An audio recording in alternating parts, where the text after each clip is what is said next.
Bonitinha, gostei. Tá gravando já, Eliane, pode espelhar sua tela. Vou mostrando aqui.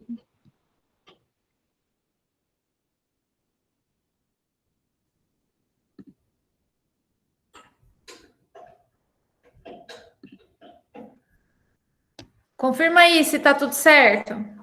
Tá sim. Muito bem, então. Vamos Posso começar? Vamos lá. Chefia. Pessoal, boa noite, então.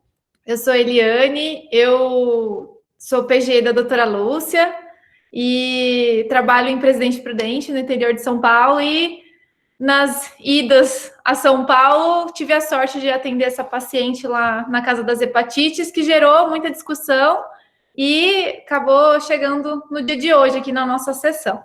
Então, o caso clínico é de uma mulher de 30 anos, ela é natural de Lábrea, no Amazonas, e tinha uma história de dor abdominal. Eu queria falar para vocês que eu estou muito feliz, né, de estar aqui, e muito bom estar aqui com vocês, mas sobre essa paciente, ela é muito boa informante, sabe? Então, nessa primeira consulta, ela já trouxe muitas informações e detalhes, algumas coisas a gente não tinha por falta de prontuário mesmo, ou exames prévios, mas eu vou contando para vocês. Bom, a nossa paciente, ela é natural dessa cidade de Lábrea, no Amazonas, é no interior do estado, à beira do Rio Purus, uma cidade bem simpática por essa foto aqui da praça. E isso, assim, gerou bastante comentários no momento, acho que vai chegar nesse lugar, nesse fato aí mais para frente. Mas, na consulta, que foi agora recente, né, ela dizia que mais ou menos há 2 anos morava em São Paulo, mas que no passado, aos 10 anos de idade, ela teve um quadro de icterícia, prostração, e naquela época falaram que ela teve um quadro de hepatite aguda. E comentaram para ela que era hepatite A. E eu coloquei essa hepatite A interrogado aí, porque no decorrer da história, isso realmente gera um pouquinho de discussão, um pouquinho de dúvida. E ela fala que, depois desse evento, aos 10 anos de idade, ela ficou assintomática, vida normal, até 2013, tá? E 2013 ela começou com essa queixa principal nossa, que é a dor abdominal. Ela era mais localizada em flanco direito, um pouquinho de irradiação para hipocôndrio direito. Né, ela fala, então, que de antecedentes pessoais não tem nenhuma outra comorbidade. Tem essa história aí prévia de hepatite aguda na infância, que tinha um diagnóstico presuntivo aí de hepatite A. Ela não sabe de exames que tenham sido feitos. E antecedentes ainda, ela fala que não tinha nenhuma cirurgia, não tem história de transfusão sanguínea, não tem uso de drogas, nunca fez uma tatuagem, acupuntura, piercing, nega história de etilismo ou tabagismo. Ela é heterossexual e nega promiscuidade.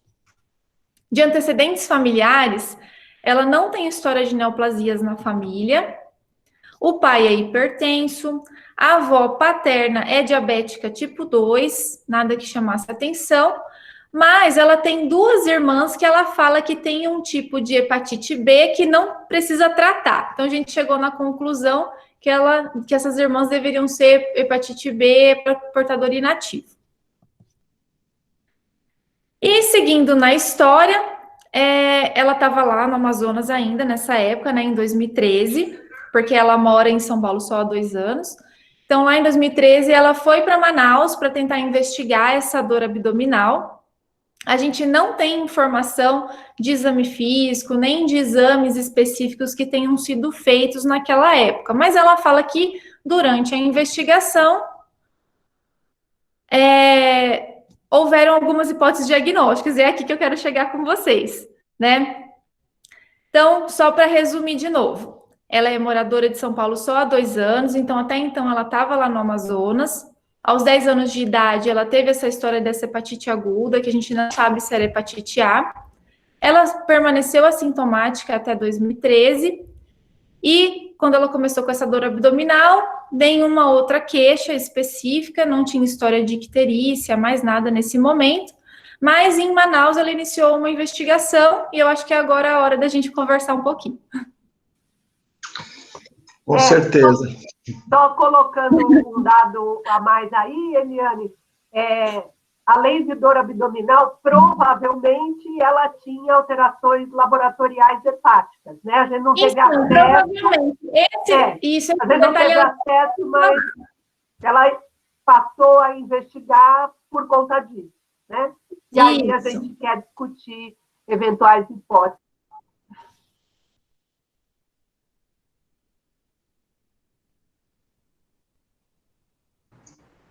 Quem vai falar? Doutor Henrique?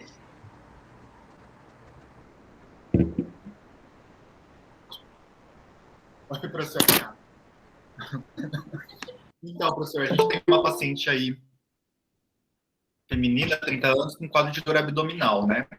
Eu acho que ter um quadro de uma dor abdominal sugere várias outras hipóteses, mas o que chama atenção é o histórico aí, um histórico familiar de uma hepatite B das duas irmãs, né?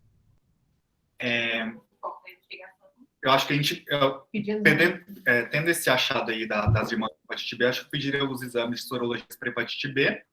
Aí, dependendo, a gente investiga alguma outra co-infecção ou superinfecção relacionada.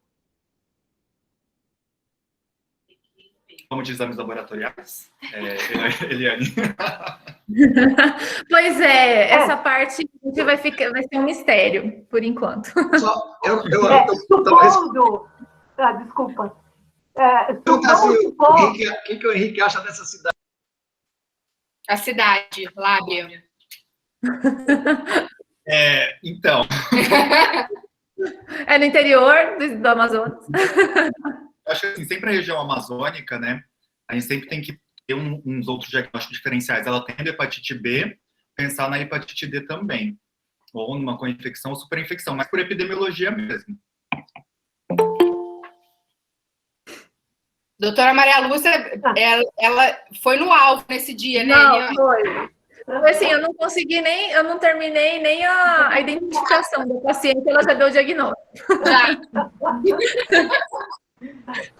Agora, só para fins de raciocínio, vamos supor que essa paciente, 30 anos, com antecedente de hepatite A, com família com hepatite B, aparece com uma dor abdominal e alteração de exames laboratoriais hepáticos. Vamos supor que ela tinha lá enzimas hepáticas alteradas, ALT, AST.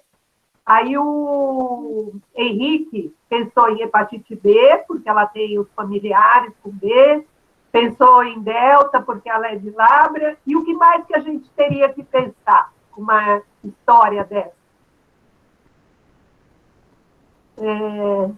Bruna, tá aí? Bruninha?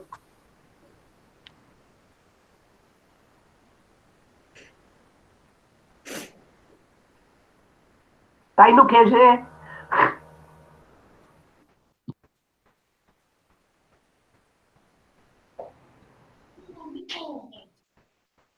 Oi, 30 doutora. anos, hepatopatia e esses antecedentes.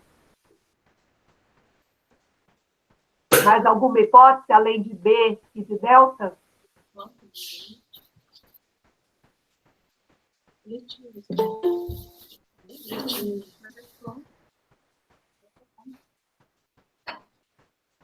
Hepatite A no passado, Bruninha, eu te lembro de uma coisa? Relevante, né? Oi? Hepatite A no passado. Estou perguntando se para a Bruna isso faz ela pensar em alguma coisa. Não, essa dor não. Ela já teve. Eu no momento agora não. A não fica crônica. Pode fazer o quê? Ela não fica crônica, a gente não pensaria. Se realmente foi hepatite A, né? A gente não sabe, pode ser que sim. Pedir sorologia de A também, para ver se isso aconteceu, mas... Uhum.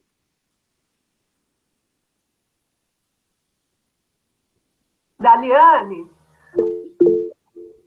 Isso te leva a pensar alguma coisa? Uma pessoa que teve uma hepatite A, que depois aparece com uma hepatopatia crônica?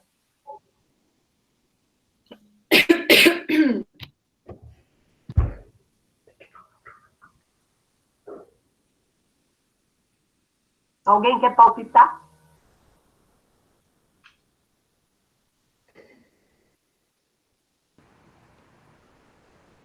Acho que a Cheguei Janaína agora. deu uma dica, né? Pedindo ultrassom de abdômen. Tem o fato do paciente ser... a gente não sabe ali, né, naquele momento, mas assim, o fato do paciente ser hepatopata agora, provavelmente já era 10 anos atrás, né? E será que a formação de cálculos também é maior, né? Que já teve essa dor, qual a intensidade dessa dor, né? Fiquei um pouco na dúvida sobre esse quadro clínico ali de 2013, né? Era uma dor intensa, com vômitos, alguma coisa que sugerisse cólica biliar ou não, né? Mas eu acho que a Lúcia quer... desculpa. Hepatite Não, fala, autoimune, Paty. né? Fala o que eu quero. Você quer que a gente fale que a autoimune. hepatite A pode ter desencadeado uma hepatite autoimune, que estaria se manifestando com ela, sei lá, 20 anos depois, né? Porque essas infecções virais, né, principalmente hepatite A, mas também citomegalo, mononucleose, infecções virais pregressas, né? podem ser um gatilho para hepatite autoimune. Então, era isso que eu estava sugerindo como eventual diagnóstico diferencial também. Litíase biliar, com certeza, né, porque é uma paciente que está com dor abdominal. Agora, é muito azar, né? Ela ser de lábria, ela tem uma hepatite A, que virou uma autoimune. Nossa. Né? E não ter ter história de B na família e não ter uma delta, né? Muito azar, mas muito mesmo. É a exceção da exceção. Exatamente. É muita exceção, mas enfim, né? Até em lábria pode acontecer, né? Olha, só para deixar claro que a Lívia falou da hepatite autoimune, mas ela falou que estava muito errado, que ela não ia comentar, não. Boa, Lívia! Porque eu falei que eu lembro que alguns vírus, eles podem ser um gatilho para fazer hepatite autoimune, né? Epstein-Barr, essas coisas não são tão comuns. Eu avisar, de repente, a hepatite A pode ter sido um gatilho para ela desenvolver a hepatite autoimune, mas como eu não sabia muito, eu fiquei calada.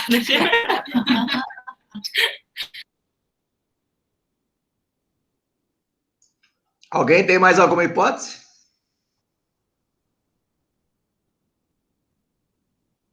Oi, doutor.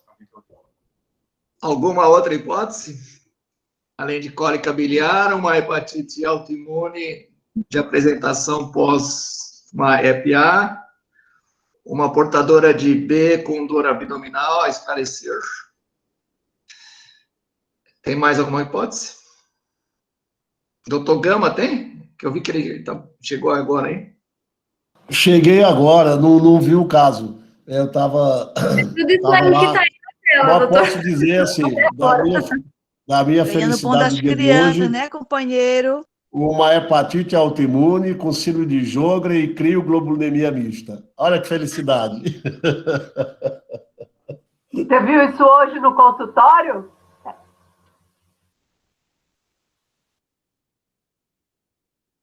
O microfone está fechado. Cheguei da casa do fígado ainda há pouco. Entendeu?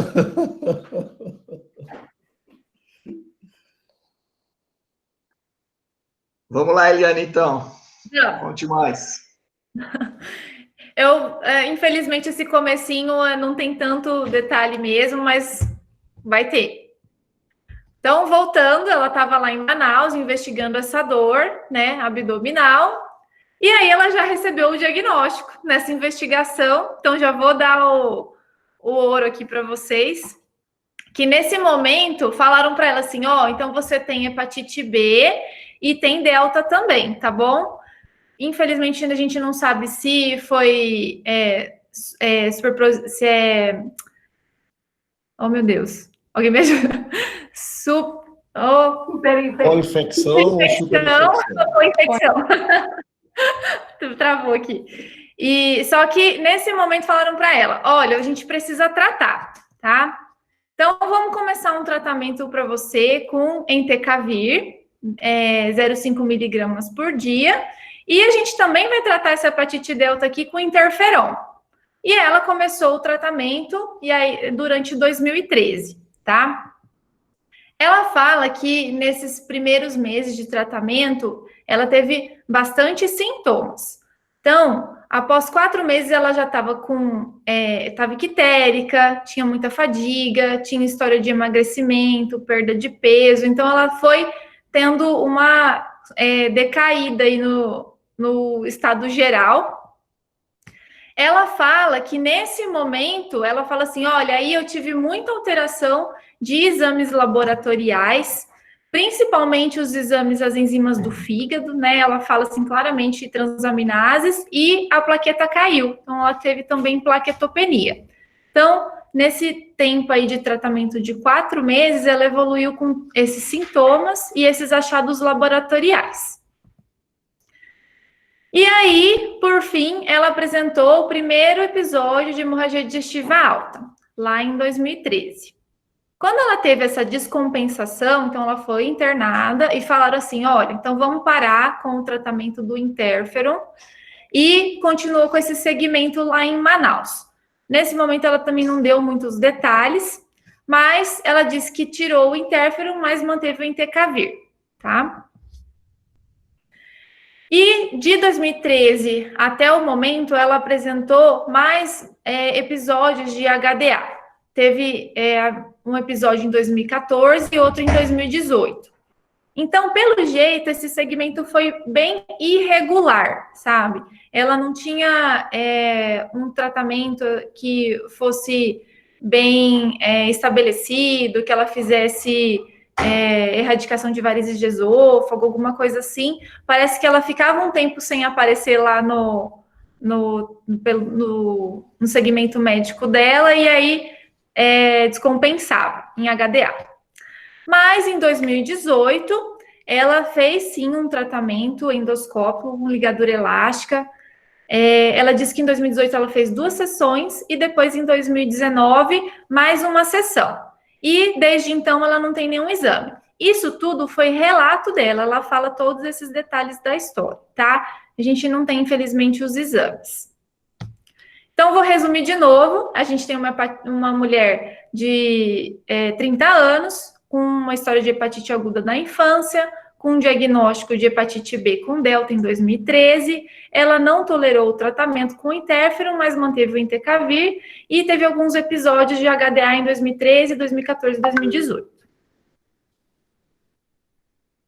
Eu acho que... Quer falar alguma coisa, doutora, agora?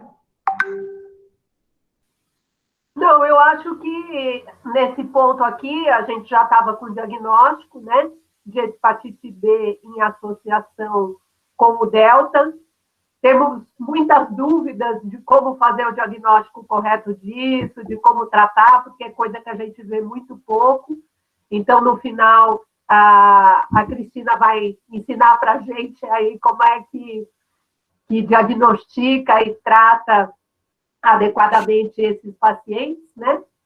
Mas eu acho que o diagnóstico nesse ponto estava feito, uma paciente que já estava com uma hepatopatia avançada, com hipertensão portal, com episódios de hemorragia digestiva alta prévia, e acho que vamos em frente aí. Pois é, né? Até então eu penso... Desculpa, Eliane, o que foi a pandemia lá do vírus epidemia, do vírus D mesmo, que você tinha falado lá em Lavras? Lábia. Peraí, gente, que a gente vai falar disso depois, né? Ah, desculpa. Nossa, foi mal. Não sabia que tava, desculpa. Não tá, mas eu acho que vai ser um comentário mais pra frente. Só para perguntar, até para a Cristina, interferon numa hepatite delta faz flare e pode ter causado isso? No quarto mês, ter feito uma icterícia, uma plaquetopenia, ter dado uma descompensada? É bem clássico, né? Esse paciente já tinha ali uma função limítrofe, né? É bem arriscado a gente fazer o interferon, né? Acho que ela fez um flare ali da doença, né? Eu acredito que essa hepatite ali, por volta dos 10 anos, quer dizer, é só probabilidade, né, de ter sido mesmo uma hepatite já ali, uma B e D, ou ela tinha já uma B e superinfectou com a delta, porque é nesse cenário mesmo, nessas áreas de maior endemicidade aqui, né, mesmo no Amazonas é muito heterogênea a epidemiologia, e nesses municípios de alta prevalência, é na infância mesmo a aquisição desse vírus, né? Não é na vida adulta. Então, é por volta dessa faixa etária mesmo. Então, ela pode ter feito esse agudo ali, ela poderia ter já um B e fez um delta agudo, né? A gente vai ficar elocubrando aqui nessas suposições e, né, em poucos... eu entendi que ali ela tinha 20 e poucos anos, né, Eliane? Isso. Ela já era cirrótica, né? Então, o delta assim, é bem agressivo, cirrotiza mais rápido. A gente vê os jovens com cirrose, né? Esse é um caso bem emblemático mesmo do delta aqui na nossa região. Esse é o clássico mesmo. São jovens, adultos jovens, já cirrotizados, porque a aquisição desse vírus se dá ainda na infância, então eles chegam na adolescência, adulto jovem, já com quadro clássico de cirrose. Eu acredito que sim, do que foi o interferon, né? Ele já devia ter uma função limítrofe ali, que o interferon fez um flare, e ainda bem que conseguiu recuperar a função, né? E manteve a Entecavir, e com a retirada do interferon acabou recuperando também, né? Tá, não, era só para... Eu não sabia se fazia ou não uma hepatite... Imagina que fosse uma hepatite delta crônica, né? Não sei se, na hora que diagnosticaram, se o tratamento feito, se até como a gente espera e gosta de ter um flare durante o interferon numa AB pura, se a gente tiver uma co-infecção, ou nesse caso, talvez uma superinfecção, a gente esperasse também, apesar, por mais porque o predomínio seja do delta e ele seja mais citopático do que o B, né? E talvez eu imaginaria mais a lesão, como a gente trata o vírus C, né? Vai normalizando as enzimas e junto com a ação do Entecavir. Mas era só a dúvida de se havia ou não um flare. A gente vê o flare, a gente vê sim o flare. E é isso mesmo, entre o primeiro e o segundo mês a gente vê pico de enzima mesmo com o interferon. Ô, Cris, eu só fiquei com uma dúvida aqui, que me chamou a atenção essa sua informação de que, em geral, eles pegam essa hepatite delta na infância, né? Como a hepatite delta transmissão é parenteral, tem algum tipo de, sei lá, porque, por exemplo, indígena, eu já tinha lido, tal, que às vezes eles têm umas tradições de escarificação e tudo mais, e que às vezes é assim que eles pegam a hepatite delta, mas pelo que eu entendi, essa paciente, ela não é indígena, nem nada. Como que essas crianças pegam delta? Então, tem umas teorias, né? Mas é na infância mesmo que a gente vê como se fosse um primeiro pico, depois no início da vida sexual, um segundo pico, mais ou menos, né? Mas, assim, na infância já se vê uma prevalência elevada. E aí, né, talvez por compartilhamento, aí se supõe, seja compartilhamento, por exemplo, desde escova dentária, tesourinha de unha, objetos pérfuro-cortantes, né? Se questiona até se picada de mosquito poderia levar, isso, né, tem essas ideias, também tem alguns colegas levantam essa teoria e tal, mas dá a impressão que é de objetos ali domiciliar, no domicílio, né? Objetos pérfuro-cortantes no domicílio. Essa é a impressão maior que dá de transmissão na infância. A doutora Gilberta Bessabá, ela sempre falava também da possibilidade de uma transmissão pelo mato, né? Que ia riscando a perninha das crianças. E aí as crianças andando no mato, uma ia transmitindo para a outra, era uma hipótese também que tinha na época, né? Dessa transmissão pelas taboas, pelos matos ali dos caminhos para a escola e tal. Tem um trabalho que está disponível na internet de um grupo de Mato Grosso. São 6 casos de B com D, e é o que a Cristina falou, todos cirróticos, com menos de 20 anos de idade, o mais jovem tem 13 anos, o mais velho tem 18, né? E todos com doença hepática crônica avançada descompensada, né? Mostrando que essa aquisição, como a Cristina falou, é de fato muito cedo na vida, né? É muito interessante esse trabalho. São casos de 2000, já antigo, mas ele descreve, bom resgatar esses casos. Foi a única coisa que eu consegui estudar de hepatite delta, foram esses relatos de casos, entendeu? Muito legal.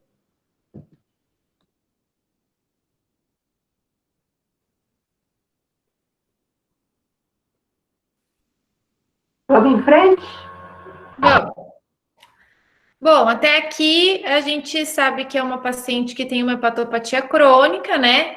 Por conta dessa co-infecção, superinfecção da hepatite B com delta. E a gente pensa que talvez, né, por ser cirrótico, vai ficar por aí fazendo HDA, a gente vai tratar isso, mas aconteceu muita coisa com ela, além disso. Em agosto, agora de 2020, durante a pandemia, ela começou com uma dor torácica ventilatório dependente. E ela, durante a consulta, comentou muito sobre a médica dela, do posto de saúde lá perto da casa dela. Ela, assim, parece que tem muita confiança nessa médica da SF lá perto da casa dela, e que eu achei bem interessante. Eu contei bastante isso para a doutora Lúcia, quando a gente estava discutindo o caso. E tudo que ela tem dúvida, o que ela quer se tratar, ela vai lá com a médica dela. Então, ela estava com essa dor torácica ventilatório dependente. Essa médica da SF pediu exames, realizou um raio-x de tórax e tinha uma suspeita de tuberculose pulmonar, tá? E a médica dela pediu, então, um PPD que veio positivo, fraco reator. Por ela ter todas essas comorbidades, né, envolvidas, a médica da ESF, né, encaminhou ela, então, para o Instituto Clemente Ferreira, onde, então, ela tinha um bar positivo, e lá no Instituto prescreveram para ela um esquema alternativo, com amicacina por 6 meses e levofloxacina e etambutol por mais 6 meses, o que também gerou bastante discussão lá na nossa salinha lá, né? Seguindo. Então, antes disso, pode voltar, Eliane. Voltei. Aqui a gente queria dar uma paradinha para conversar um pouco sobre esse tratamento de TB em hepatopata, né? Uhum. Então, uma paciente cirrótica que já tinha descompensado em hemorragia digestiva, com uma infecção B e delta, e que precisava tratar uma TB. Então, por isso é que a gente queria ouvir a Silvinha, né, a respeito dessas opções aí alternativas de tratamento, do risco de fazer um esquema habitual, como é que a gente acompanha. Então, Silvinha, obrigada por estar aqui. A palavra é sua. Bom, tuberculose e hepatites já intrigaram a gente bastante aí na casinha, né? E desde a época da doutora Adalgisa, várias pessoas já percebiam que tinha muitos casos de tuberculose entre os pacientes que acompanhavam aí na casinha das hepatites, especialmente os pacientes que tratavam de hepatite C. E aí a gente começou a fazer um levantamento e no Rio de Janeiro tinha essa impressão também com a doutora Renata Pérez, a doutora Maria Cássia, do ABC também, doutor Eduardo no consultório também já tinha tido casos. E aí a gente começou a estudar um pouquinho mais. E no caso é hepatite B e delta, associado com um quadro de tuberculose. E essa paciente tem um complicador que é ser cirrótica. Então, ela tem desvio da resposta imunológica, ela fica combatendo uma infecção viral o tempo todo. Então, ela tem deve ter muita resposta imunológica direcionada para T helper 1 com interferon alfa para vírus. Isso faz diminuir um pouquinho a resposta com interferon gama. E o interferon gama é muito importante para manter agora eu que esqueci, os granulomas bem formados. Quando falta interferon gama, os granulomas podem se afrouxar e fazer circular a micobactéria. Então, de repente, a gente pode reativar tuberculose, fazer uma ativação de tuberculose e doença numa paciente que era portadora de tuberculose latente. E outra coisa, ela usou interferon lá no passado, só que eu acho que isso faz muitos anos já, né? Ela diagnosticou em 2013 e teve agora em 2020. Nessa situação, sabe o que me lembrou? A gente estava discutindo isso ontem ainda. Aliás, todos os dias a gente está discutindo na infectologia, porque a gente sabe, todas as vezes que a gente tem uma epidemia de gripe no país, aumento muito grande do número de casos, a gente pode esperar alguns meses ou no ano seguinte a gente ter muito mais casos de tuberculose. Será que ela não teve Covid nesse meio tempo? Que possa ter desviado mais ainda a resposta imunológica dela e feito aparecer tuberculose? A gente tem caso que teve Covid em julho de 2020, e desde julho ele não sai de dentro de vários hospitais, porque ele apareceu uma micobacteriose atípica, que no final foi identificada uma nocárdia, com abscesso cutâneo e cerebral. Então, a gente tem desvio de resposta imunológica, a gente tem cirrose, que já provoca problemas na migração dos macrófagos, atrapalha a fagocitose, né? Então, ser cirrótico é ter uma imunodepressão relativa. Tudo isso dá condições para a pessoa desenvolver uma doença que é infecciosa, que deveria depender de combate por imunidade celular também, né? Então, é uma paciente que tem várias condições de risco. E aí, então, ela fez o diagnóstico certinho, radiografia de tórax. Você chegou a ver se ela tinha cavidade nessa radiografia? Não, então, tudo SIC. Tudo ela que contou. Na consulta, eu acho que seria muito importante ou pedir para que ela trouxesse a radiografia de tórax ou mandar uma fotinho da radiografia para vocês, ou então fazer uma outra radiografia ali no hospital.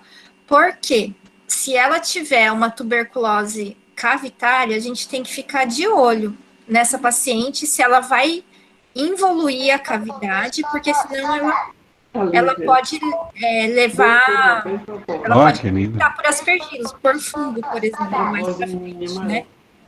Tá. Ai, que então, uma linda. hepatopata prévia, simpótico, com alteração já de enzimas hepáticas. Então, o que a gente precisa fazer nesse caso? Não tem jeito, a gente já tem que começar com um esquema alternativo. E esse esquema alternativo, até meio do ano passado, antes ele usava streptomicina, etambutol e levofloxacino. Aí, aliás, até 2018, por aí. Aí depois trocaram a streptomicina por capreomicina. A capreomicina ficou pouco tempo, porque viram, no final das contas, que a eficácia não era menor do que a streptomicina e do que a da amicacina. Então, desde o ano passado para cá, a capreomicina foi substituída por amicacina no esquema. Para esses pacientes hepatopatas, a gente faz 12 meses de tratamento. 5 meses de levofloxacina, etambutol e amicacina. Então, 5 meses com essas 3 e mais 7 meses com levofloxacino e etambutol. Esses pacientes hepatopatas, é de bom tom que a gente peça avaliação hepática regular.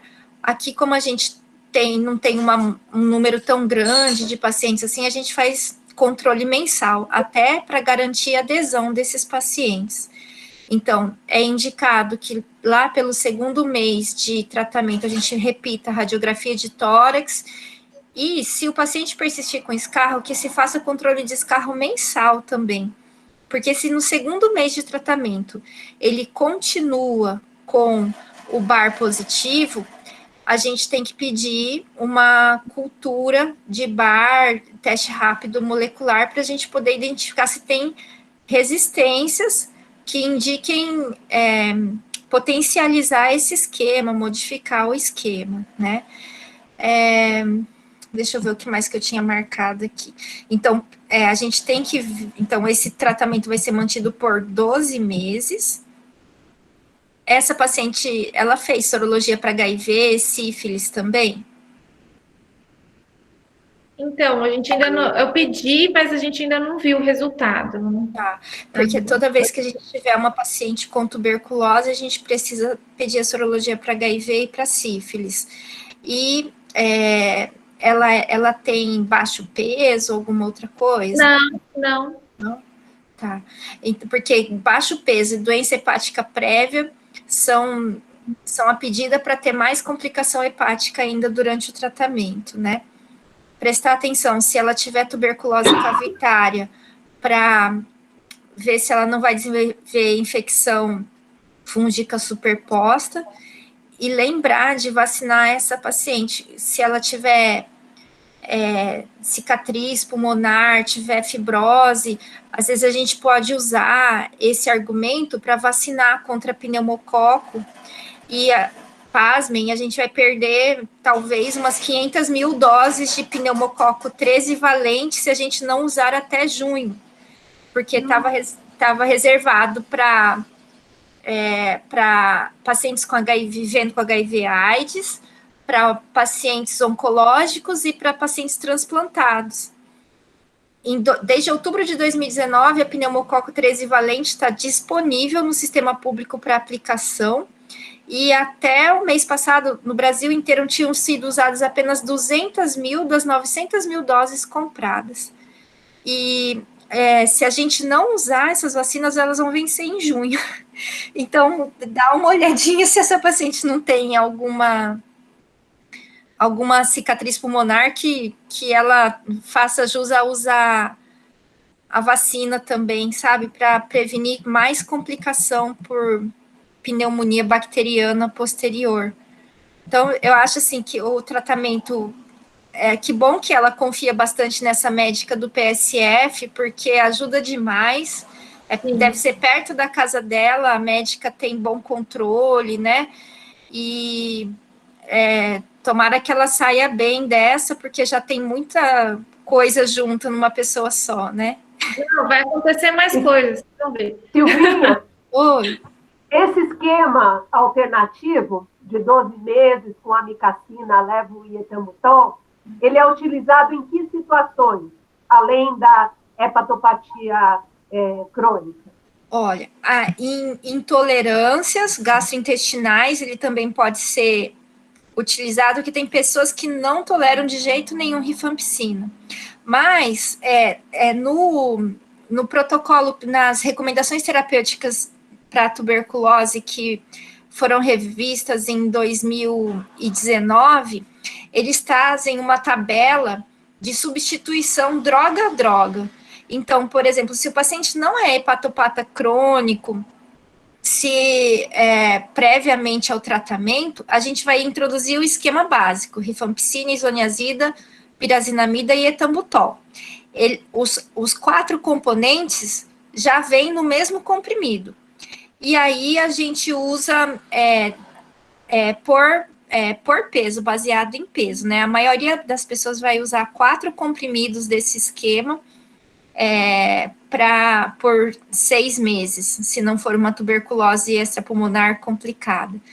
Aí, se o paciente apresenta intolerância a esse esquema, seja a elevação de aminotransferases maior que 3 vezes o limite superior do normal, associado à intolerância gastrointestinal, ou se ele tiver elevação de aminotransferases maior que 5 vezes o limite superior do normal, isolada, a gente já tem que suspender esse esquema, espera normalizar as enzimas, e aí vai reintroduzindo droga a droga. Primeiro rifampicina e etambutol, depois isoniazida, depois pirazinamida. Em geral, a gente faz a cada 2 a 3 dias a introdução, avaliando a ST e a LT antes de adicionar a próxima droga. Então, nesses casos de hepatopatia principalmente. Mas, se é só intolerância gastrointestinal, ou se é só prurido cutâneo intratável, ou se o paciente apresenta uma plaquetopenia ou uma anemia rápida depois da introdução do esquema, a gente também pode tentar introduzir droga a droga. Dependendo da droga que for identificada como a responsável pelo problema, tem uma tabela de substituição. Então, por exemplo, isoniazida, se o paciente tiver psicose, se ele tiver alucinações, a gente pensa na isoniazida como uma das principais responsáveis. Artralgias importantes, neuropatia periférica, em geral, é a isoniazida que é associada.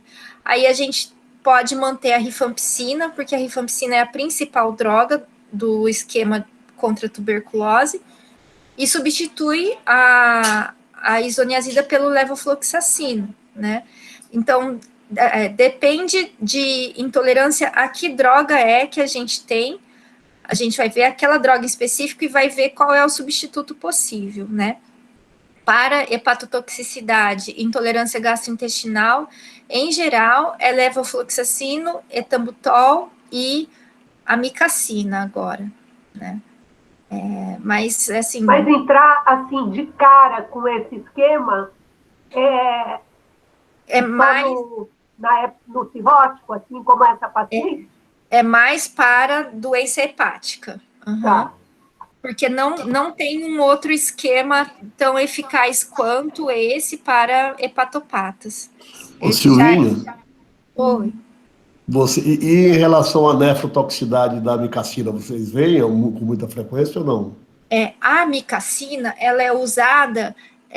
então, por exemplo, a maior dose de amicacina que a gente vai usar vai ser 1 grama 3 vezes por semana.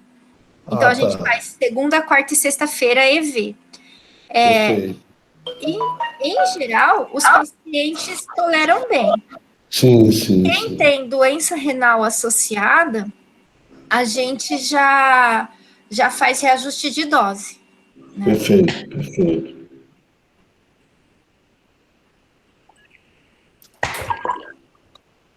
Gente, mais perguntas para a Silvinha?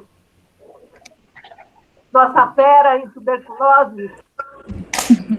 Doutora, oi pessoal, deixa eu só contribuir aqui com vocês. Eu sou Frauzânia, sou de Rondônia.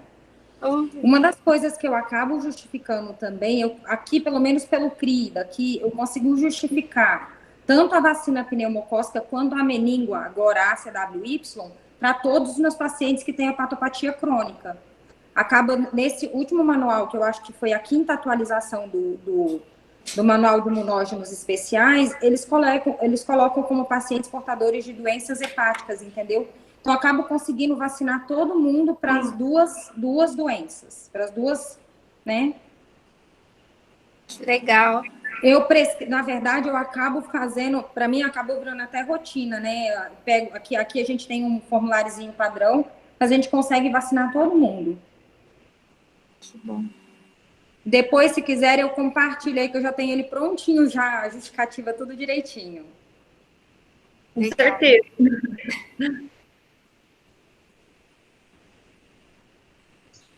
Desculpa, Silvinha, intravenosa, intramuscular? Quem aguenta 6 meses nesse esquema? Aqui em Campo Grande a gente só faz intravenosa, doutor. Mas, olha, dá dó, viu? Porque tem cidade no interior que faz intramuscular.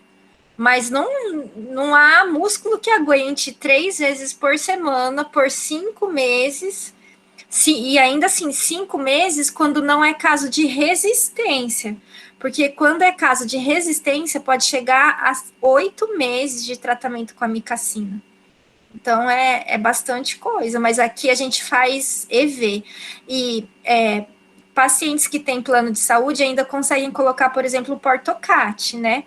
Mas os nossos pacientes do sistema público, a gente tem que pedir para que eles venham as 3 vezes por semana, e as 3 vezes a gente punciona a veia normal. A gente faz, dilui em um sorinho glicosado de 100 a 250 ml, faz EV em 1 hora, e faz exames, no começo a gente faz controle de creatinina a cada semana, depois a gente, se ficar tudo bem, a gente pode passar para cada 10 dias, ou a cada 2 semanas a gente monitora.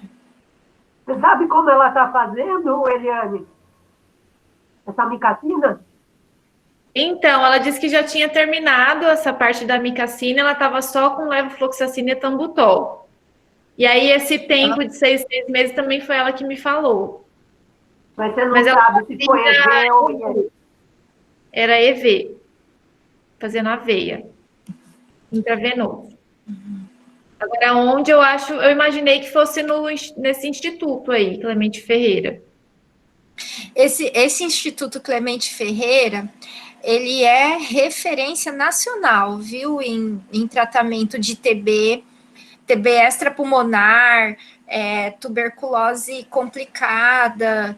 Eles até dão consultoria para o Ministério da Saúde para liberação de esquemas especiais para o Brasil inteiro. Eles são muito bons. Se for o mesmo Clemente Ferreira, né? Mas eu acho que é sim. Eu acho que deve ser. Uhum. Eles são muito o Hospital do Mandaqui, né? Eles são famosos desde que a gente era residente. É o Mandaqui. Instituto de Fisiologia de São Paulo. Legal. Muito bom. Vamos em frente? Obrigada, viu, Silvinha, pela excelente aula de tratamento de TB. Obrigada doutora. Obrigada a todo mundo. Obrigada, Silvia.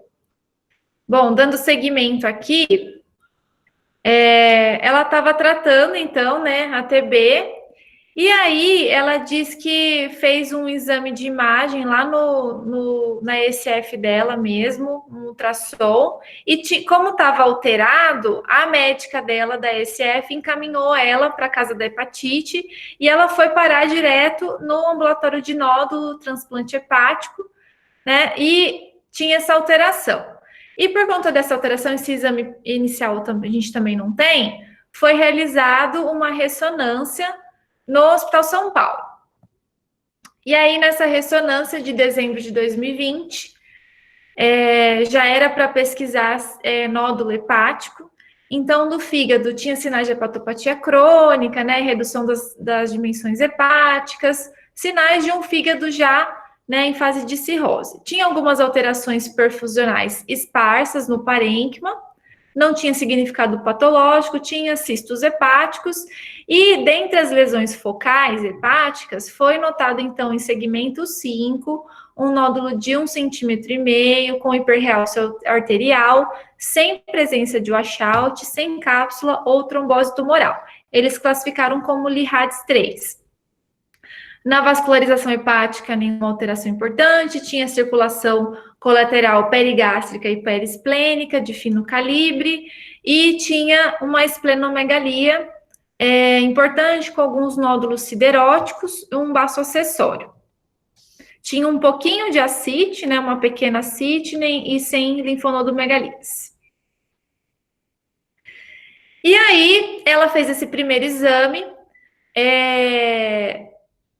passou lá em consulta para checar né, o ambulatório lá de nódulo checou esse exame e pediu um segundo exame para reavaliar, mas eu vou falar um pouquinho dele daqui a pouco.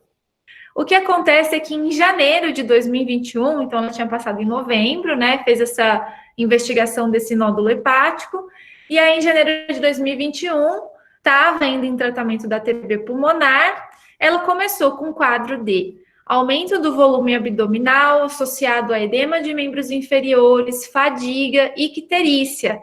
Então, ela procurou atendimento médico no Hospital São Paulo e ela foi internada para realizar alguns exames laboratoriais. Acontece que, infelizmente, né, devido à superlotação, ela disse que ela ficou 2 dias sentada numa cadeira e aí ela se cansou e evadiu. Infelizmente, sem nenhum tratamento. Ela só colheu os exames, não recebeu nenhum, ela não sabe dizer o que ela recebeu de tratamento durante esses 2 dias de internação, mas ela foi embora. E só que, como ela fez esse exame lá, a gente tem os resultados desses exames de janeiro. Então, ela tinha uma ST, LT elevadas, né? 124,68, uma bilirrubina total de 3,02, com direta de 2,15, tinha um AP de 54% com INR de 1,52, um HB de 11, HT de 32, leucócitos de 1.720, com granulócitos 946, linfócitos 533, com plaquetinha aqui de 31.000. Função renal normal, eletrólitos ok, e o pessoal colheu aqui uma alfa-fetoproteína. Acho que eles devem ter checado esse exame, né, que tinha lá no sistema, e colheu a alfa-fetoproteína, então a gente tem uma alfa-feto aqui de 9,2. Fala alguma coisa? Posso seguir, doutora? Vamos ver se alguém quer dar alguma hipótese nesse ponto. Edu, chama aí alguém para... Não dá para calcular MELD aí, dá? Billy, dá, né? Dava um MELD? Chegou a... Não calcula. Peraí, doutor, vou calcular. Calcula aí para nós.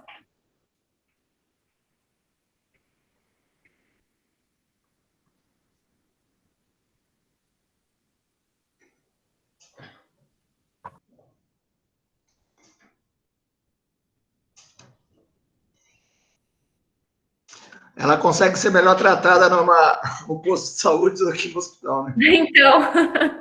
Eu estava fazendo esse comentário aqui, é super possível mesmo, coitada, que ela tenha ficado sentada na cadeira, porque do jeito que tá, muito cheio, coitada. E alguém de nós que estava no... Nós não tínhamos escala do fígado em janeiro, né? No PS. Não, doutor, não tinha, porque a gente estava com menos residentes ano passado. O MELD dela, mel de soja 17.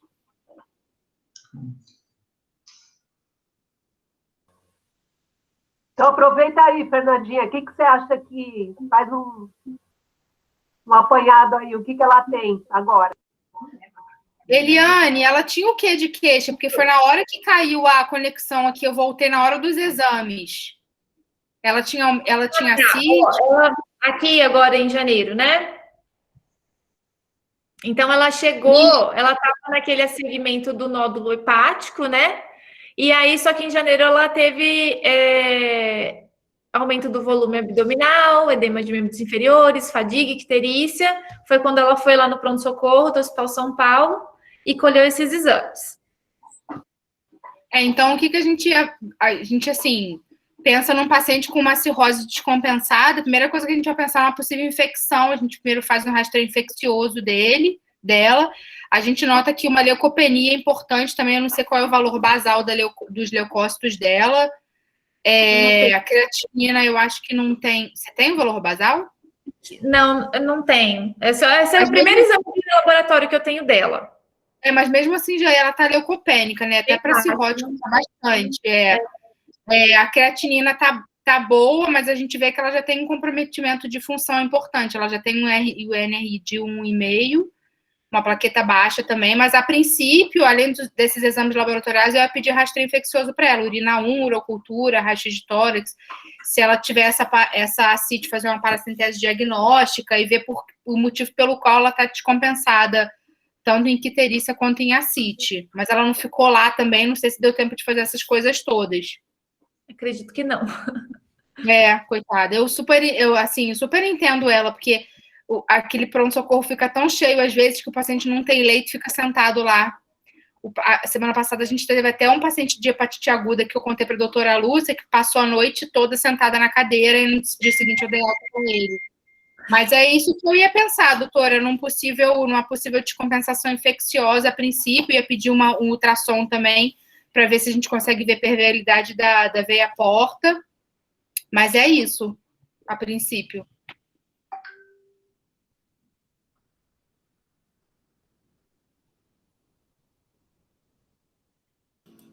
Silvinha está aí? Tá. Ô, Silvia, se tu olhar para esses linfócitos aqui de 533, né, e se pudesse fazer um perfil desses linfócitos para ver se isto é mais CD4 ou CD8, a população de linfócitos, você daria alguma importância nesse perfil de linfócito dessa paciente cirrótica, com tuberculose, enfim, porque ela está linfopênica, né? Claro que a leucopenia, a granulocitopenia, a gente pode atribuir a cirrose com hiperesplenismo, mas o linfócito não. Se você pudesse fazer um perfil desses linfócitos para ver o quanto tem CD4, quanto tem CD8, isso te daria algum valor para você? Olha, a gente fala que não é quando a gente não tem nada de CD4, a gente conta assim, 20% dos linfócitos totais devem corresponder a CD4. Em torno disso, não é muito fidedigno, mas é uma estimativa. Então, daria 160 linfócitos seriam de CD4. É uma imunossupressão grave. Só que dá a impressão de que essa paciente pode estar infectada de alguma forma. Sabe o que eu estou lembrando agora? Ela é da região amazônica. Será que essa senhora foi investigada para leishmaniose? Porque não é impossível também ela estar manifestando agora uma leishmaniose, né? Ou alguma outra, ou às vezes a gente fica pensando até alguma leucose nessa situação, não sei se isso já vem se arrastando há algum tempo. Eu não achei aqui proteína. Ela estava há quanto tempo já em São Paulo, Eliane? 2 anos. E ela veio, há 2 anos ela veio lá do Amazonas? Até então ela morava lá.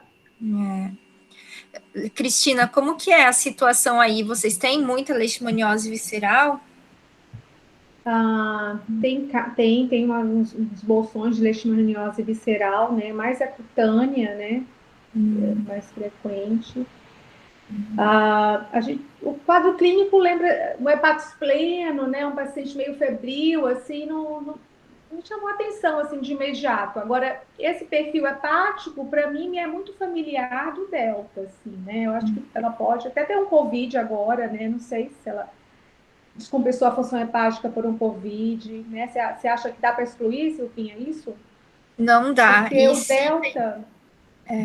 E se pensar em COVID, se pensar em COVID com essa linfopenia é mais sério, né? E o delta faz essa hipertensão portal, né? Eu lembro, assim, eu associo o delta aos pacientes com esquistossomose, né? Que a gente via aí no ambulatório com vocês, porque é um paciente que tem um baço enorme, é um paciente que tem uma hipertensão portal, um paciente que sangra muito, eles fazem uma hipertensão portal, assim, muito intensa, né? Então, eu olho essas plaquetas, eu olho, né, o leucócito, e ok, assim, eu acho que ele descompensou a função hepática, né? E a gente iria agora atrás de uma COVID, não sei, ou bacteriano, né, Fernanda? Claro, fazer aquele rastreio todo, né? Ver se não está com uma infecção pulmonar, urinária, enfim. E até uma COVID mesmo. Mas o calazar, né? A gente vê mais um quadro arrastado de febre e muito hepatospleno, assim, pelo que a gente tem de informação, não chama atenção, né? Até dengue também, né? Não sei se está tendo surto. Tava em janeiro, será que estava tendo surto em São Paulo? Doutora, eu tenho uma pergunta. Será que a gente considera mesmo esse 533 linfócitos como uma linfopenia? Porque ela tem um leucócito tão baixo que, na verdade, se você parar para pensar, ela tem quase 50% de linfócitos, né? Para a gente poder pensar numa linfopenia por Covid. Ela é uma linfopenia absoluta, provavelmente. Absoluta. Não relativa, né? Isso, é uma absoluta, então, não relativa, né? Não tem uma globulina dessa hora, não, né?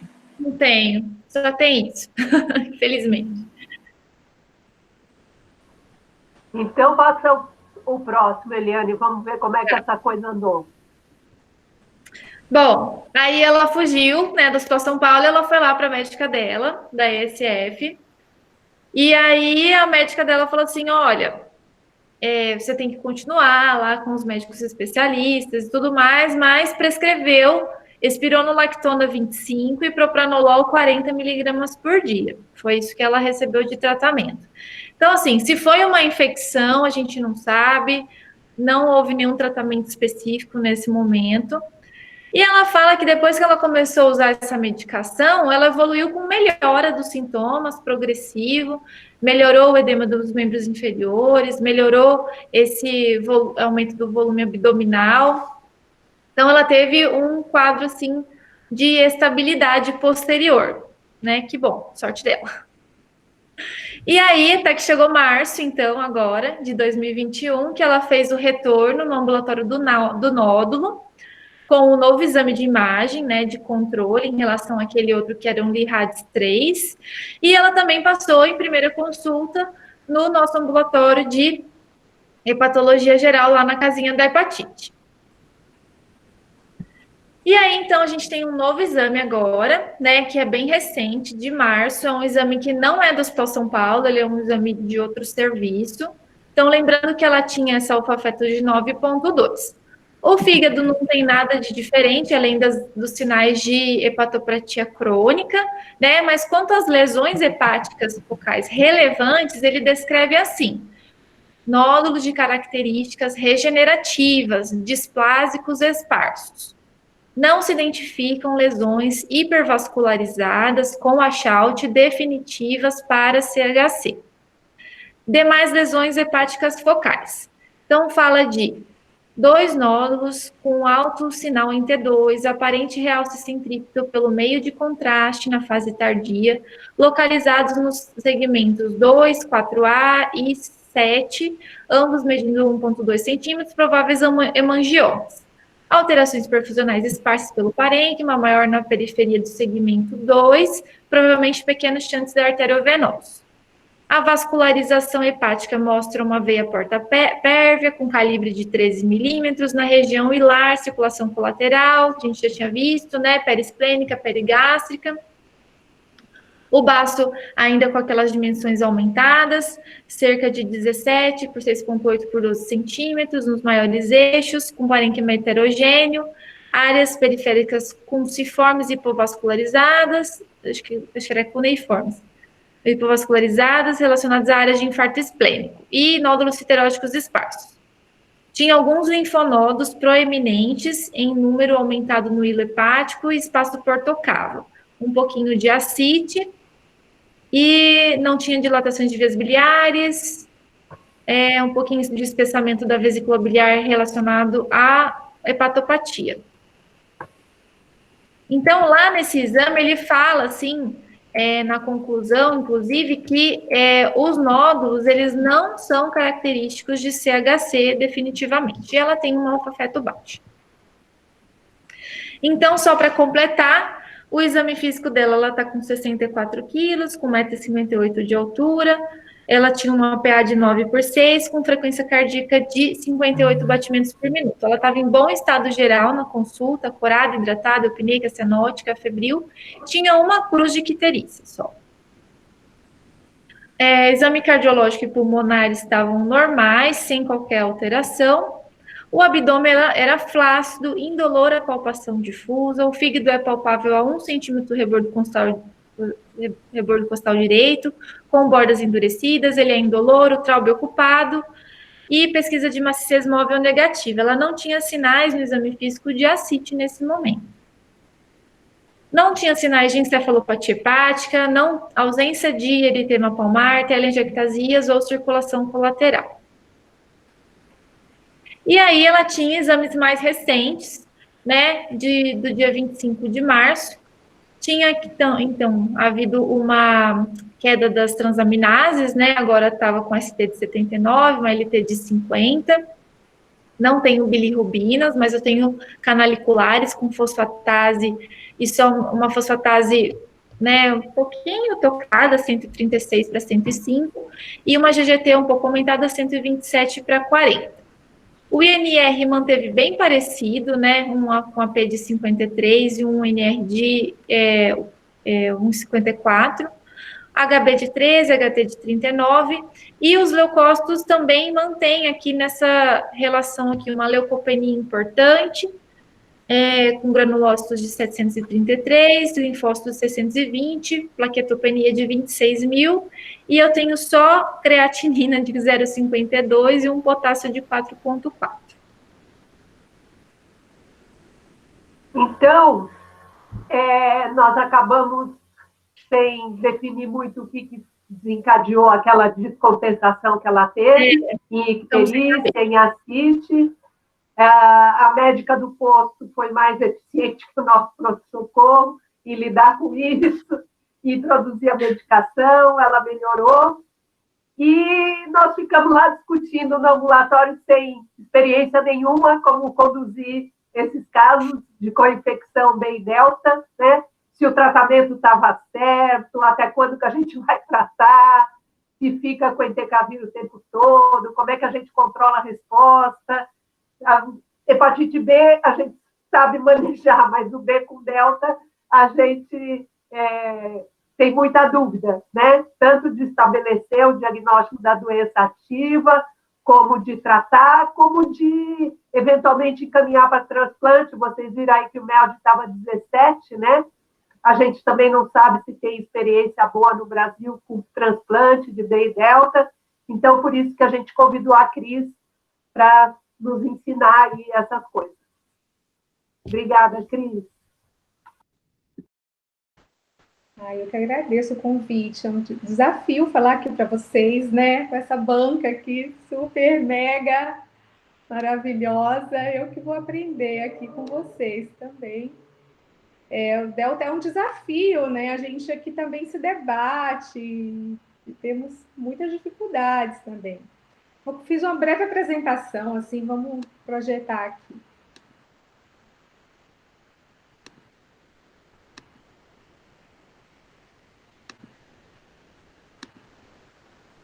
Vocês estão vendo a apresentação? Estamos sim, doutora. Né? Então, a hepatite, né, esse vírus, ele tem uma característica assim, peculiar, que ele é um vírus incompleto, né, um vírus que ele depende do vírus da hepatite B, né, então não existe a hepatite delta sem o vírus da hepatite B, porque ele usa um envelope proteico para guardar o seu genoma viral. E esse vírus foi identificado pelo italiano, né, Dr. Risetto, até hoje publica, até recentemente, pelo menos, estava publicando a respeito. E ele tem esse RNA circular, né, e ele é tão pequeno, ele é o menor RNA circular identificado, que ele lembra uma estrutura de planta, de viroides, né, do reino vegetal. Então, assim, a ideia é que ele tenha essa origem vegetal, não seja um vírus necessariamente animal, e que aí, né, acabou migrando para os humanos, né? E a transmissão dele se dá de forma parenteral. O vírus, ele circula, né, no mundo inteiro. A gente tem descrição, regiões de alta e de baixa prevalência, aqui mais para a Ásia Central, ali a Europa Oriental, alguns países da África subsaariana aqui, né? E há relatos de aumento de casos na França. E aqui na Amazônia como um todo também, né? Na bacia amazônica, é uma região de alta prevalência, né? A Amazônia brasileira, peruana, colombiana, venezuelana, se concentra o maior número de casos, assim. E o estimado é que em torno de 5% dos pacientes portadores de vírus B no mundo tenham vírus delta, né? Então se estima ali esse número também, cada artigo fala, né, muda um pouquinho, mas mais ou menos ali uns 250 milhões de portadores do vírus B, então estima-se que a gente tem ali uns 15 a 20 milhões de portadores de hepatite delta. E são descritos 8 genótipos, né? Cada região geográfica ali, há um predomínio de um determinado genótipo. Aqui no Brasil, aqui na Amazônia, identificado é o genótipo 3, né? E assim como a gente aprendeu para hepatite B, né, que o vírus ele conta muito da imigração populacional, a gente também aprende com o vírus delta também, que ele conta a história da movimentação, né, humana e dentro do planeta e dentro do país, né? E aqui também não é diferente. Na nossa região, o vírus delta ele chama atenção na Segunda Guerra Mundial, né? Quando essa parceria Brasil-Estados Unidos é lançada essa campanha para trazer jovens, né, para aliciar jovens que pudessem vir coletar o látex das seringueiras para enviar, então, para os Estados Unidos, né, para ajudar na composição desse material bélico. E esses jovens embrenhados aqui na floresta amazônica começam a ter casos, né, esses casos de hepatites eram vistos mais na população naturalmente indígena, e aí começa a se ter um maior número, né, e nesses jovens soldados expostos, aí se começa a ter um interesse, né, em estudar, enfim, identificar. E assim como na Amazônia, né, em outras partes também do mundo, surgiu o interesse de ver que alguns pacientes com hepatite B tinham um quadro muito grave, né, de uma hepatite fulminante, né?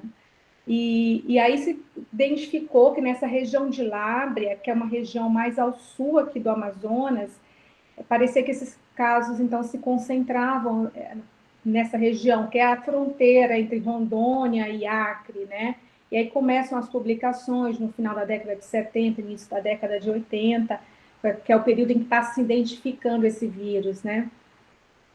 Como essa do Dr. Fonseca, em que ele descreve 5 casos, desses 5, 4 foram a óbitos, com perfil aqui de uma hepatite fulminante, né? Hepatite aguda grave, assim, para pacientes bem jovens e que tiveram evolução muito grave de uma insuficiência hepática. E aqui eu trouxe para vocês uns dados de um Julho Amarelo, de 2017, que nós levamos para o Congresso Brasileiro de Hepato, mostrando que a prevalência da hepatite B, né, ela é bastante heterogênea no nosso estado também, né, assim como a gente tem a informação do resto do mundo, é uma distribuição heterogênea, né. E agora, após 30 anos de vacina, né, depois de 3 décadas vacinando a população, a gente parece com um cenário mais otimista, né? Então, a gente já não tem taxas tão altas, né? Antes da vacinação, Lábrea, que é esse município mais ao sul, contava com 16% de prevalência de hepatite B, né? Então, 16%, imagina, um em cada 5 habitantes tinha hepatite B. E 1/3 desses pacientes com hepatite B tinham hepatite delta, né? Então, é surreal o número de casos, né? Bem expressivo, né? O que o nosso PCDT, né, o nosso protocolo clínico, recomenda da triagem do HDV, né? Então, ele recomenda que a testagem para o vírus delta seja feita em todos os pacientes que têm o diagnóstico de hepatite B, né, pelo menos na fase inicial, na avaliação inicial, e que aqueles que moram em área endêmica façam de forma anual, né? Ou se houver alguma descompensação clínica. Então, não sei se a gente lembra de fazer anualmente nesses pacientes portadores de B, mas pelo menos ao diagnóstico e nas descompensações clínicas, eu acho que está mais solidificado aqui na nossa mente. E como se dá, né, esse diagnóstico? Então, uma vez que eu tenho um paciente portador de hepatite B, né, porque esse é um vírus incompleto, tem que ter o vírus B junto para o delta acontecer, né? Então, se eu tenho uma infecção aqui do lado direito do slide, eu caracterizo que eu tenho um B agudo, né? Então, eu tenho o anti-HBC total e o anti-HBC IgM positivo. Eu estou diante de um B agudo. Então, se eu tenho um B agudo, naturalmente eu vou ter também um delta agudo. Então, eu tenho esse cenário da co-infecção. Quando eu tenho esse cenário da co-infecção, a regra, né, 90% dos casos, vão evoluir para cura. Mas aqui também o nosso risco é maior, porque eu tenho 2 vírus adquiridos de forma aguda, né? O vírus B e o vírus delta. Então, 5% evolui com a forma fulminante, com a forma de insuficiência hepática aguda grave, né? E uma porção ali de 3 a 5% pode cronificar, virar um paciente com hepatopatia crônica, evoluindo para cirrotização. Mas eu posso ter um outro cenário, eu posso ter um paciente já infectado com o vírus da hepatite B, né? Então, eu tenho um anti-HBC total positivo e tenho um IgM para B, que é o anti-HBC IgM negativo. Então, eu caracterizo que eu tenho um B já crônico. E aí, eu identifico que ele tem agora um vírus delta associado, né? Então, quando eu tenho esse IgM para B negativo, identificando que ele é um portador crônico, e eu tenho, a partir de agora, um delta positivo, eu caracterizo, então, que o paciente está tendo uma superinfecção, né? Então, ele já tinha o vírus B e adquiriu agora um vírus delta. Porque o IgM do delta, né, o que dificulta a gente avaliar, às vezes, é que esse IgM do delta, ele fica cronicamente. Então, ele não é o marcador de fase aguda do delta. Já o IgM do B é marcador de fase aguda, isso facilita ali a gente tentar identificar se a gente está no paciente num cenário de co-infecção ou da superinfecção. Já que na superinfecção, então, a minha taxa de cronificação é alta, 80%, então vai virar um portador do delta e do B, e vai cronificar, né, com risco de evoluir para cirrose nos próximos anos. E esses 2 vírus juntos, eles vão evoluindo de forma acelerada, né? Então, a taxa de cirrotização é 3 vezes maior do que tendo só o B junto, né? Bom, então, uma vez que eu tenho esse diagnóstico, que eu tenho esses 2 vírus, o ideal é que a gente faça a carga viral do vírus delta. Essa carga viral, ela é ainda problemática porque não está tão bem, não está padronizado, assim, mais ou menos cada serviço, então, tem vários exames do delta, então não há uma padronização da carga viral como a gente tem para o B, né? E, se possível, genotipar, né? Além de pedir ALT, né?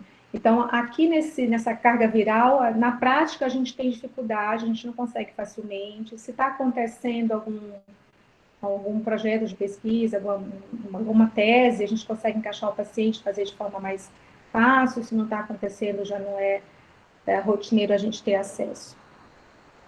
Vocês estão me ouvindo bem? Sim. Seguir. Sim, tá ótimo. E aí, o que o nosso PCDT, né, preconiza de tratamento? A base do tratamento é com o alfa-interferon, né? Interferon pegilado semanal, que é subcutâneo, associado a um análogo, né? Ou tenofovir ou entecavir. A gente sabe que esses análogos sozinhos, eles não funcionam para o delta, não há nenhum impacto.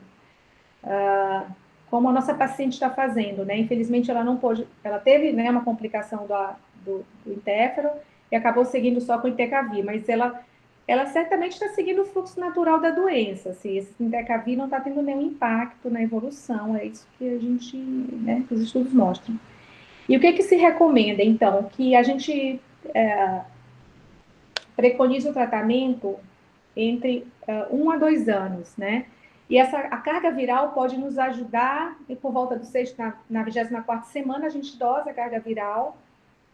Se for negativa, significa que o paciente é preditor de ter uma resposta virológica sustentada, né, após o término do interferon. Então, a gente pode programar um tratamento de 1 ano. Então, ele está sendo um bom respondedor, ele vai ficar no protocolo de 1 ano.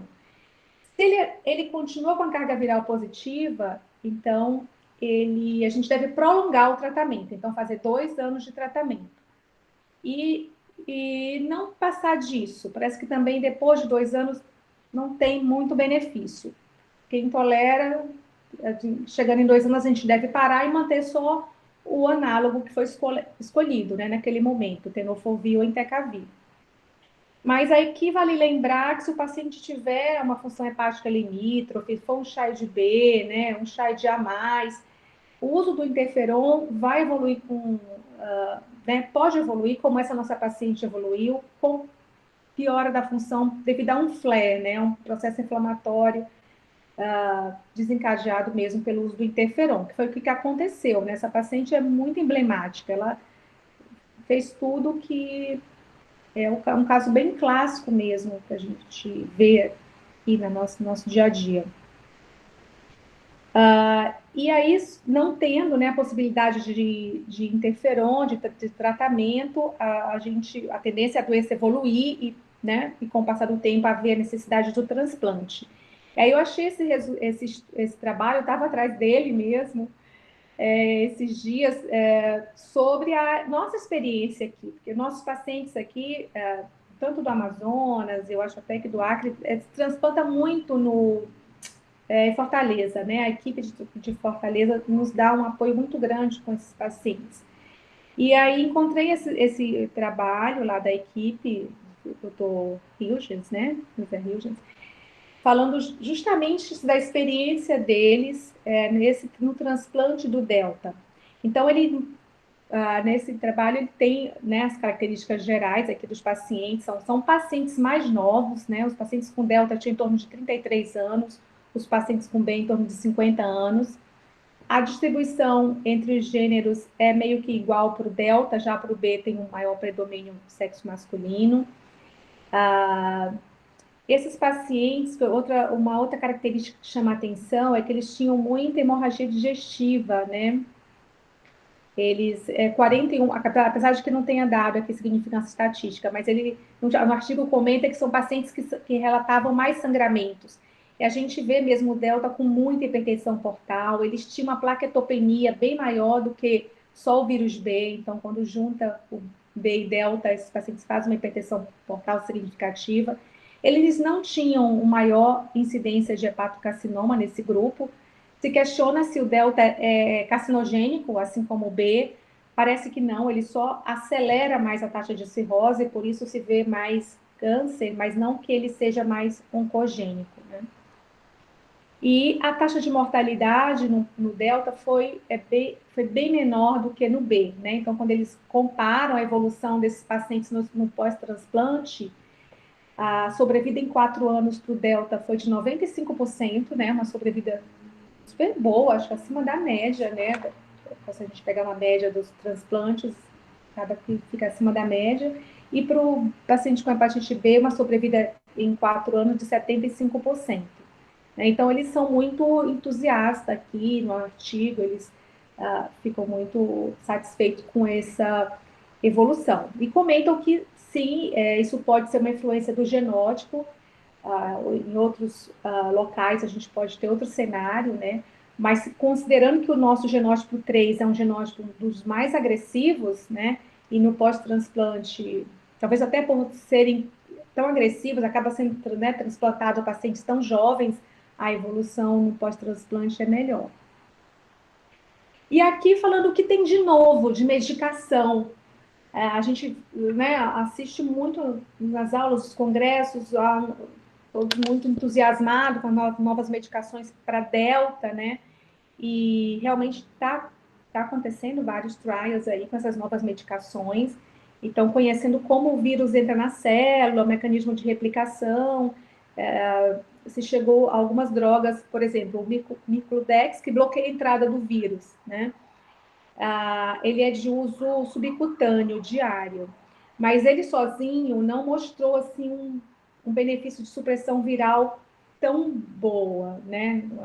Um mecanismo tão bom. Então, o trial que está acontecendo agora é ele associado com o interferon, né? Interferon subcutâneo semanal e o Miclodex subcutâneo diário. A outra droga também que está sendo estudada é o lonafarnib, né?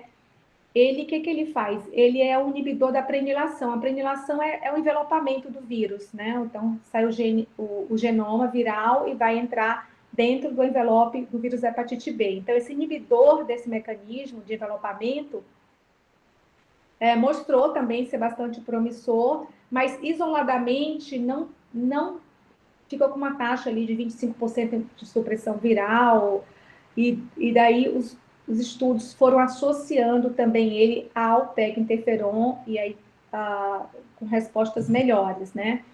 Ele é de uso oral. No início, ele teve muitos efeitos colaterais gastrointestinais, então foi associado o ritonavir para reduzir para 1/3 da dose do lonafarnib, para se tornar mais tolerável a ingesta, e aí seguir com o tratamento. Então, o ritonavir entrou como indutor enzimático do citocromo, para poder o paciente tolerar o uso do lonafarnib. E agora essa molécula também, a REP 2139, que ela age já nos cispolímeros de ácido nucleico, que é na liberação, né, do envelope do vírus B. É de uso endovenoso semanal, e sozinho também não mostrou assim, ser tão promissor, mas está sendo também, trials estão em andamento associado ao interferon, né? Então, são essas as medicações que a gente vai ter aí no futuro. O que é animador, né? São 3 drogas, mas, por outro lado, a gente não tem... quer dizer, aqueles pacientes cirróticos vão continuar descobertos aqui, né? Porque esses pacientes já chegam tão graves para a gente vai ter de novo interferon para usar com uma segunda medicação. Então, esses com uma doença menos, né, mais grave, a gente vai ficar de novo sem, né? A gente vai continuar, né? Sem poder tratar, né? Não sei. Então... E Cris, você acha que a gente deveria suspender a entecavir ou ela fica tomando porque ela tem um B junto? Pois é, a recomendação é manter. Assim, é recomendado manter, mas as evidências mostram que não muda o fluxo, a evolução natural da doença, né? Mas o PCDT diz para manter, né? E se você fizer carga viral do B, ela deve estar indetectável. O delta acaba inibindo o B, né? A gente vê que esses pacientes, eles não têm carga viral de B, quando tem é mínimo, 200, 100... Mas a recomendação é manter, como é definido até né, vai seguir, transplantar, vai ficar no pós-transplante, porque usa o antiviral com HBIG, né, para manter níveis de anti-HBS no pós-transplante. Eles mantêm o nível de anti-HBS de 100 e vai fazendo esquema de HBIG para manter o anti-HBS acima de 100. Então, é uma paciente que vai... A tendência vai ser o transplante para ela, né? Muito bom. E é isso. Muito legal, Cris. Nós temos como falar com o João para fazer as coisas em delta para ela? Eu acho que a Eliane foi atrás de onde é que faz, né, Eliane? HDV, RNA? Não, então, eu descobri que lá no Pardini faz a sorologia, né? Mas eu preciso ver se eles fazem a carga viral. Isso você não checou ainda? Não, ainda não. Eu vou ver se o João faz uma cortesia para a gente. Eu acho que eles estão fazendo naquele projeto de pesquisa nacional, né? Acho que tem RNA do Delta, né, Silvinha? Acho que tem. Para quem é da região norte, eles estão fazendo sorologia para Delta, e aí eu acho que eles fazem o HBV DNA, o Delta. RNA do Delta, né? RNA do Delta, Vamos falar com ele. Legal. Muito legal. Gente, perguntas para Cris? Cris, e aí, por exemplo, na situação de vida real, vocês não têm carga viral do B? Não tem carga viral do Delta. A sorologia para Delta também é super difícil de conseguir.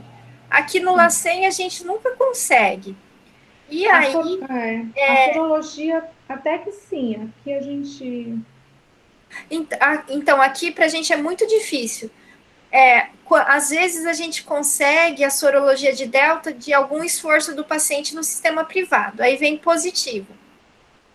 Aí a gente faz o HBV, DNA, B de bola, vem detectável, vem alteração, aí a gente vê sorologia positiva para Delta, e a gente fala assim, meu Deus, coloco ou não coloco interferon associado para tratar os dois juntos? Como é que vocês fazem isso na ausência da carga viral, RNA, de carga viral para Delta?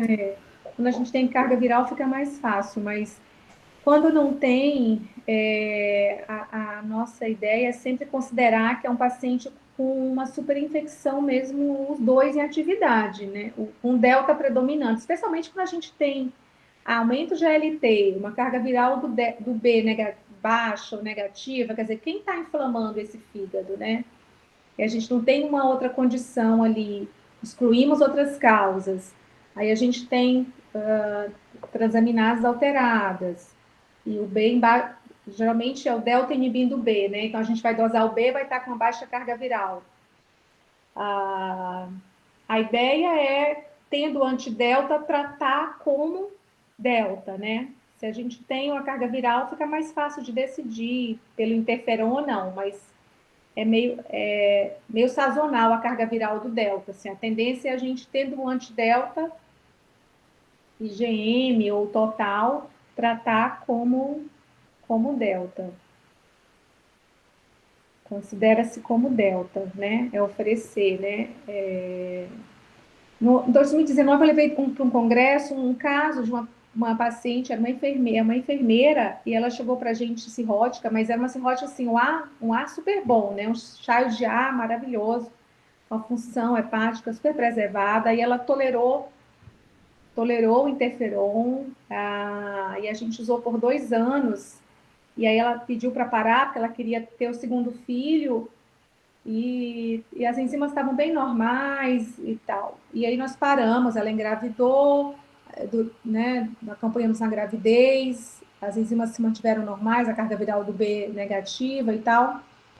E, enfim, ela ficou o tempo necessário do pós-parto, amamentação e tal. Quando ela voltou para o ambulatório para a gente reavaliar, ela continuava com as enzimas normais. E a carga do B indetectável, né? E aí, cadê essa hepatite que não volta, né?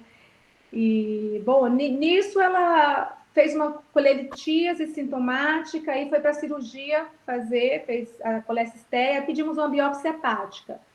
E aí veio uma biópsia hepática, isso já era, assim, 5 anos, 6 anos de normalidade. Então, a gente tinha uma biópsia hepática, estadiamento 4, APP4, e fez 2 anos de interferon, depois engravidou, depois amamentou os 2 anos, quando ela voltou, estava com uma colelitíase, fez a cirurgia e fez biópsia hepática novamente, com esse intervalo de 5 a 6 anos, e não tinha mais cirrose, né? E a gente calculou o APRE antes, não, será que a gente errou alguma coisa? Não, ela tinha mesmo tudo, pelo APRE dava fibrose, e fizemos um FibroScan recente, não tem nada no fígado mais, né? Então foi que legal. Foi um caso assim, anedótico, né? Mas aí ela trouxe a irmã dela, que mora no interior, ali na região próxima de Lábrea. Mas a irmã dela já é um chaio de B. Aí a gente está só com o Entecavir mesmo, e ela veio super animada, achando que ia poder tratar a irmã também, né? Mas já é um chaio de B, aí não vai dar para arriscar o interferon. né? Mas aconteceu isso, dela regredir uma cirrose em 6 anos, né? E era estadiamento 4 a PT4, assim, tudo característico, estava tudo certo mesmo. Foi uma evolução super favorável. Muito bom. É difícil tocar um caso desse sem muita infralaboratorial, né? E daí você com tantas regras de continua, 1 ano, 2 anos, no fim, continuar usando transaminases no máximo, né? Ou achar que não respondeu para alguém em 2 anos de téfano, é judiar, né? A gente conseguiu carga viral, mas ela por delta durante o tratamento e depois, né? E vem sempre negativo, tanto do B como do delta, mas ela continua HBsAg positivo. Mas a carga viral dos dois estão negativas. E a LT normal, FibroScan normal, a biópsia hepática normal, a APRI regredido. Mas é um desafio, é um desafio, né? Quando a gente está acontecendo a carga viral, a gente se sente mais confortável, né? Nas escolhas terapêuticas.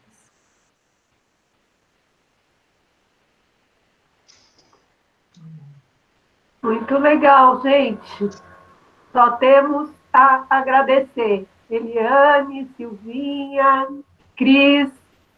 Muito legal a discussão. Valeu.